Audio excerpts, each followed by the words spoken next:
bienvenue pour une nouvelle vidéo des dingues de jeu. Aujourd'hui, une vidéo qui va parler de speed painting et de peinture tabletop. En plus de cette vidéo, je vais écrire un article sur l'art de la miniature, qui est donc le livre sur la peinture de figurines, le projet Ulule développé par Moand, qui est, je vous le rappelle, ouvert en late pledge. Si vous n'avez pas eu l'occasion de pledger ce grand livre de la peinture de figurines, les late pledge sont ouverts et seront disponibles jusqu'à mi-juillet, je crois.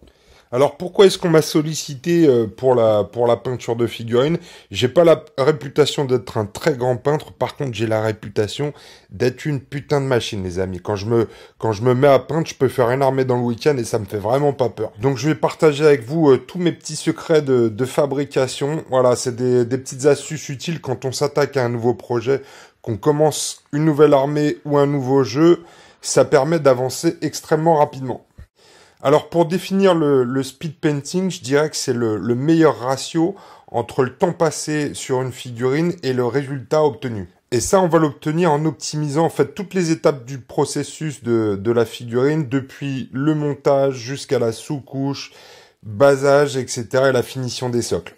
Un des principes du speed painting, c'est le travail à la chaîne. Donc on ne peint pas une figurine individuelle, mais on va peindre des paquets de figurines. Donc moi je vous conseille de peindre et de répéter la même étape en fait sur un paquet de figurines entre 10 et 20 figurines.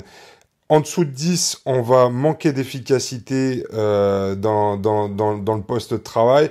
Au-delà de 20, on va pas voir le travail avancer suffisamment rapidement et on risque de se décourager. Donc ça, c'est ma petite expérience que je partage avec vous. Ça reste un hobby, donc il faut passer un moment agréable. Le but du jeu, c'est quand même pas d'en avoir marre à la fin du week-end, mais c'est d'avoir passé un bon moment. Mon deuxième conseil, c'est ne faites pas ça seul. Le speed painting, c'est vraiment pas une activité qui va vous stimuler artistiquement parlant. On est plutôt sur de la répétition, donc essayez de faire ça avec des potes ou avec des membres de votre famille, comme moi avec mes enfants. On se met tous autour de la table, on se partage les pots de peinture et on avance tous ensemble. Le speed painting, c'est aussi une très bonne façon d'initier les gens à la peinture de figurines. Des débutants qui n'ont jamais peint peuvent très rapidement prendre en main des méthodes très simples. Et ce qui est vraiment plaisant, c'est que des débutants vont voir très rapidement le résultat de leur travail et avec un rendu plutôt qualitatif. Donc ça peut déclencher des motivations pour le jeu de figurines et la peinture de figurines. Alors dans cet exemple, on va prendre 15 orques, donc une escouade de base de 12 orques et 3 élites orques. Donc 15 figurines au total, c'est mon conseil, entre 10 et 20. Et sur la base de cet exemple, on va vous montrer les différentes étapes. Alors, sur les mêmes schémas de couleurs, vous pourrez également peindre des Plague Marines ou des démons de Nurgle. Ce sera exactement les mêmes peintures à utiliser. Donc, commençons par la fin en vous présentant le résultat recherché. Ça, c'est exactement le niveau qu'on veut atteindre sur l'ensemble de notre armée. Donc, c'est ce qu'on peut appeler du niveau tabletop. Alors on appelle ça tabletop parce que c'est des figurines qui ont pour objectif de jouer et d'être présentes sur un plateau de jeu. Et donc les joueurs en fait auront en permanence les yeux à plus de 50 cm de la figurine. Donc ce qui va compter, c'est vraiment plus l'aspect général de l'armée et de la figurine plutôt que les détails qui ne seront de toute façon pas visibles à 50 cm. Alors cette figurine d'orque, elle a un niveau tout à fait acceptable pour du tabletop. Et en fonction de quels critères je dis ça? Eh ben déjà, on n'a pas une base monochrome, c'est-à-dire qu'on voit que sur la figurine elle-même, il y a plusieurs couleurs. On dit en général que pour faire du tabletop, il faut au moins 3 couleurs différentes sur une figurine. Ensuite, on voit que sur cette figurine, il y a eu un traitement de la lumière. La couleur majoritaire sur cette figurine, c'est le vert. Et on voit que le vert qui est exposé à la lumière est plus clair que le vert du bas de la figurine. Donc on se dit, voilà, il y a eu un travail de la lumière sur cette figurine.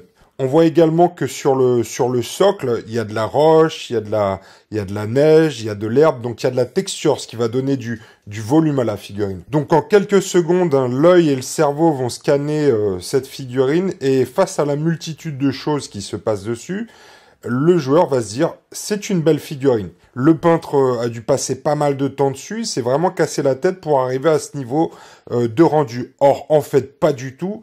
Tout ça, ce ne sont que des techniques d'enfumage.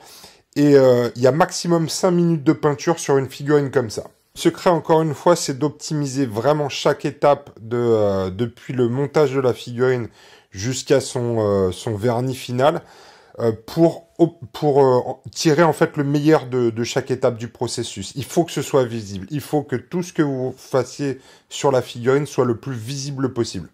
On va donc optimiser chaque étape en commençant par le montage de la figurine. Ce qui se passe souvent quand on monte une figurine, c'est qu'on va coller tous les morceaux, on va l'assembler, la coller sur le socle et ensuite on va se mettre à sous-coucher et à peindre.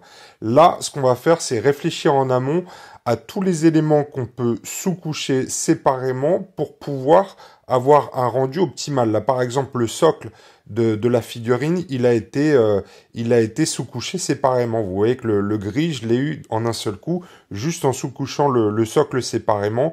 Donc, j'ai collé la figurine sur le socle une fois que je l'ai basé. On peut aussi baser différemment à la sous-couche des éléments de la figurine comme des armes ou des épaulettes en fonction de la figurine elle-même. Donc là, sur mon plateau, j'ai mes figurines prêtes pour la sous-couche. Donc j'ai pris un Army Painter Green Skin parce que c'est la couleur majoritaire sur des orques. Donc en fonction de ce que vous allez peindre, choisissez la bonne couleur de sous-couche. C'est la couleur qu'on doit voir le plus sur la figurine. Alors vous voyez, je respecte pas du tout les consignes quant à la proximité de la bombe sur les figurines. Je suis très proche, mais encore une fois, je cherche à optimiser en fait ce que je fais et à mettre une bonne grosse couche de peinture sur mes figurines. On n'est pas sur de la figurine de concours, on est sur de la figurine de jeu. Donc je vais avoir une bonne quantité de peinture sur la figurine. Si ça cache un peu les détails, c'est pas grave. Hein. Ce qu'on va optimiser aussi sur du tabletop, c'est la résistance de la figurine. Donc recto verso, une fois que c'est sec sur un côté, je retourne mes figurines et je les sous-couche de l'autre côté. Voilà, on laisse sécher entre deux couches 2 à 3 minutes. Quand je vous parlais tout à l'heure d'optimisation dans la préparation, les figurines de Dracarys sont sur des socles avec des barres comme ça de montage. Et donc je vais poser les figurines sans les coller sur leur barre de montage pour qu'elles puissent tenir debout. Et je vais venir avec un vert plus clair faire un passage de sous-couche en zénithal. Donc là, c'est du nécrotique flèche. Et vous voyez dans la façon dont je sous-couche mes figurines, je viens juste effleurer le haut de la figurine pour faire un effet de lumière. Il ne s'agit pas de repasser une couche sur le précédent vert, mais de faire de la lumière. Une fois que ce passage en zénithal est terminé, je vais laisser sécher et ensuite je vais enlever les figurines du socle pour baser les socles séparément en uniforme grès. Donc vous voyez, là, on a à chaque fois un gain de temps et d'efficacité en utilisant des bombes de sous-couche différentes pour chaque élément de la figurine. Donc un petit passage rapide suffit pour avoir des socles gris. Et c'est seulement une fois que tous ces éléments séparés sont sous-couchés qu'on va coller la figurine sur le socle. Donc un point de glu sur la barre de montage et on l'insère dans le socle. Alors vous voyez, on voit le vert de la barre de socle sur celle que j'ai montée. Mais vous inquiétez pas, on va s'en occuper plus tard. On a des techniques pour cacher tout ça. Mais vous voyez que juste avec les sous-couches, on a déjà toutes les bases, on a notre lumière qui est posée. Donc juste à la phase de sous-couche, on a déjà une partie importante du travail qui est faite. L'étape suivante, ça va être de baser tous les éléments de la figurine. Là, elle est terminée. Vous voyez, on a basé tous les bois avec un XV88. J'utilise des peintures citadelles parce qu'elles sont bien couvrantes. En une fois, on est bon. Les cuirs, on les a passés en Mornfang Brown. Et les métaux, on les a travaillés aussi sur du métal métallique. Hein, il faut que ce soit visible. En Lead Belcher. Alors, Lead Belcher, c'est ça, ouais, exactement. Donc, vous voyez, ces 3 couleurs positionnées sur la figurine. Alors, on s'est aussi limité à 3 couleurs parce qu'on est 3 autour de la table sur ce projet-là. Donc, vous voyez, hein, on prend pas une figurine et on fait dessus toutes les couleurs. C'est chacun son pot de peinture. Donc, Néo est à l'atelier cuir, Angèle est à l'atelier bois et moi, je suis à l'atelier métal. Et ensuite, on a les figurines au milieu et on se les fait tourner d'un poste à l'autre, un peu comme dans une usine. On est organisé pour du travail à la chaîne. Ensuite, on va s'occuper de toute la partie shade. Donc les shades, ce sont les peintures plus liquides qui vont rentrer dans les creux et qui ne doivent rester que dans les creux. Il y en a dans toutes les marques maintenant proposent des shades. Ici, vous voyez, on utilise la gamme Citadel. En général, les marques préconisent qu'on utilise une teinte différente pour chaque matière. Là, par exemple, on pourra utiliser du marron à Graxxer Shade pour le cuir et le bois. On pourra utiliser du noir du Null Noin pour le métal. On pourrait également utiliser une encre verte comme le Traca Green pour la peau de l'orque. En fait, nous, on va pas du tout faire ça. On va essayer de trouver un coloré commun en shade qui puisse convenir à l'ensemble des bases qu'on a utilisées, socle compris. Et dans ce cas-là, on va utiliser le Atonian Camo Shade, qui est un vert marronné, donc qui va aussi bien marcher pour la peau que pour le cuir, et qui va donner un aspect sali et rouillé au métal également. Donc une seule base pour toute la figurine, y compris le socle. Ça, c'est aussi une astuce pour aller beaucoup plus vite. On va pas multiplier les shades, mais on n'en utilise qu'une. Alors c'est parti, on prend sa figurine et ensuite on va joyeusement la badigeonner avec le shade. Donc pour toutes ces étapes, en fait, on commence toujours par le haut de la figurine. On commence par la tête, on va descendre ensuite sur les bras et les armes, mais on ne commence jamais par le socle. Pourquoi est-ce qu'on commence par le haut? C'est qu'on va venir déposer la peinture et ensuite on va la pousser petit à petit vers le bas. Si vous commencez par le socle, à chaque fois que vous allez monter, la peinture qui est liquide va descendre sur le socle et vous allez non seulement gâcher de la peinture, mais en plus à la fin du processus, votre socle va être un marécage et on risque d'avoir des accumulations de peinture sur certains endroits de la figurine, ce qui n'est pas du tout l'objectif. L'objectif, c'est d'avoir un shade qui rentre bien dans les creux de la figurine pour créer du relief et du volume, mais pas de faire des pâtés dans le creux des bras ou sur certaines parties de l'armure. Donc on va venir pousser tout ça pour que ça rentre de façon harmonieuse sur la figurine. Et comme je le disais tout à l'heure, on va même venir traiter le socle. Une fois que notre shade est sec, on va venir traiter les socles. Donc vous voyez, on a toujours cette barre qu'on va venir couvrir. Plutôt que d'essayer de la faire disparaître avec de la peinture grise, on va dans chacune des étapes essayer d'apporter de la valeur. Là, on va utiliser deux choses. C'est de la texture neige de chez Games Workshop et du flocage. Vous voyez, ça se présente comme ça. C'est une espèce de peinture texturée. Alors on va commencer par le flocage, parce que si vous commencez par la neige, le temps qu'elle sèche, quand on va venir ajouter du flocage, le flocage va venir se coller sur la neige puisqu'elle est liquide. Donc là, vous voyez, je prends mon socle, hop, un peu de colle PVA sur le socle. Ensuite, je viens prendre une pincée de flocage que je mets sur le socle avec mes doigts de fée. C'est pas facile tous les jours. Voilà, on secoue pour virer le trop de flocage et le remettre dans le pot.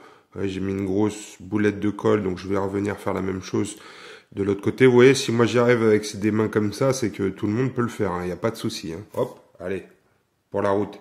Donc là, normalement, je vais faire les 15 figurines comme ça au flocage, sauf que juste pour vous montrer comment on le pose sur cette première figurine, je vais vous montrer justement la neige. Donc on a ce petit matériel, c'est des petites spatules que Games vend aussi pour attraper utiliser les peintures texturées. Donc on en prend un peu sur le bout de la spatule et on vient en poser sur le socle à des endroits. Moi, j'utilise systématiquement ce genre de peinture texturée pour cacher la misère. Quand je dis cacher la misère, c'est la barre du socle, par exemple, qui était apparente. On la voit plus à l'extrémité. Je vais venir en poser aussi un peu là. Les endroits où je suis pas très content de l'aspect du socle, je vais venir les cacher avec ces peintures texturées.